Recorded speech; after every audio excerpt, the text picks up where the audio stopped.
number of directors who had made significant short films, and Stewart and Peter Wells and Gregor Nicholas, are probably the most significant.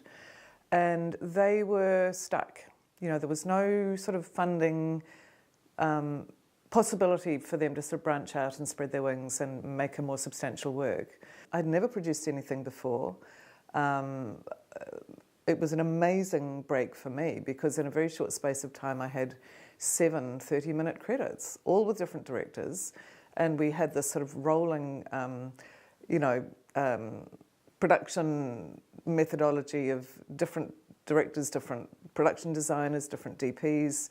The one film would be in pre, one would be in production, a couple would be in post. I mean, it was, I don't quite know how we did it. It must have been pretty chaotic for those around us.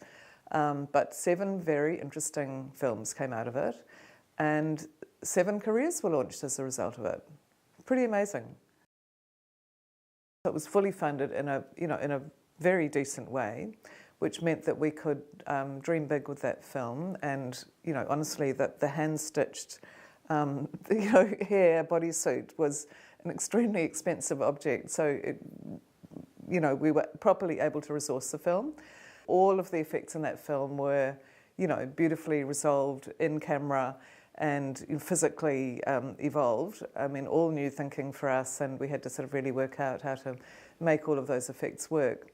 It was the first short film from New Zealand to be invited in competition in Cannes, which was super exciting. I mean, honestly, it just opened the door to a whole new, an international audience for me, quite early in my career, which was, it was amazing, the taste of that opportunity of going to Cannes with that film, and it was a really thrilling time actually. It took me 2 years to fund that project. On my 5th attempt to fund it through NZFC, kind of citing, I don't know what I was citing really, why I felt I could keep on applying for funding, but anyway, they created this special little category. It was called an Indigenous production. This was, the thing which was going to be the uncommercial production that they would fund that year, that was sort of ticked other boxes, but was never going to be successful. Well, it's been incredibly successful, and it went on to have an incredible theatrical life all over the world, and did huge things for Janet Frame as well, because it introduced new readers in many, many countries to not just the autobiographies but her novels as well.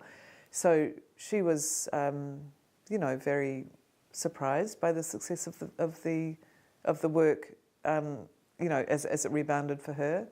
And for Jane and I, it was a very sweet experience, and I still rate it as one of the highlights of my creative life.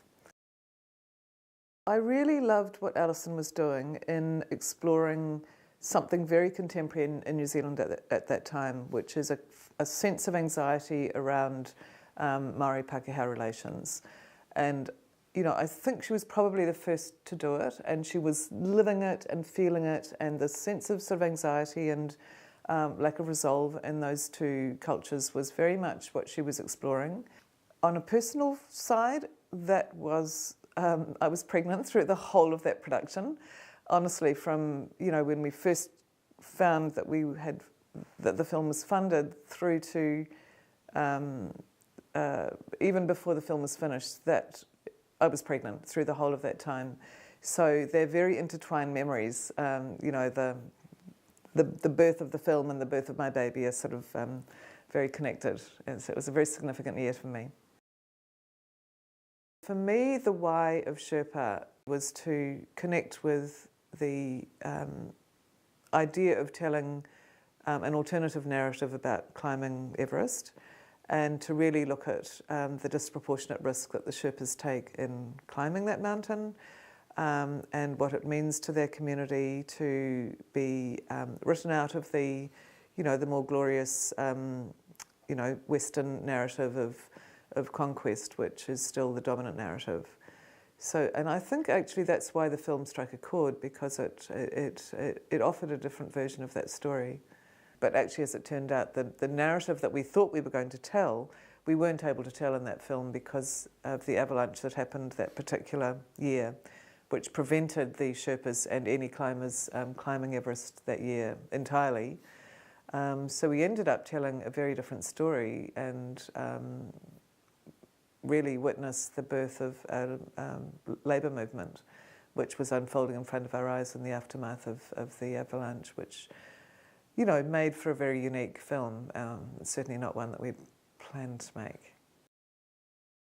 When when I read the book, I could connect with that story of abuse in that relationship between a teacher and a student in the drama world, which I think is actually quite a common story, and you know, certainly not specific to New Zealand.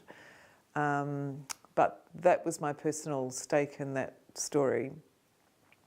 And I love the world. I've always loved the world of theatre, and it just felt like it was an opportunity to sort of tell a version of that story in a very fresh way, and using new actors in New Zealand, and an opportunity to work together with Alison.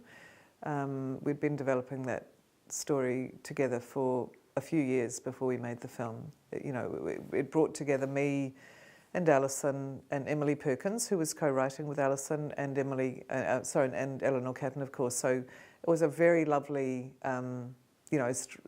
totally female team that brought that film together. To be very frank, I don't think it was the right film for him. I think everything I've loved of his prior to that, he's a very charismatic, doing kind of actor. And the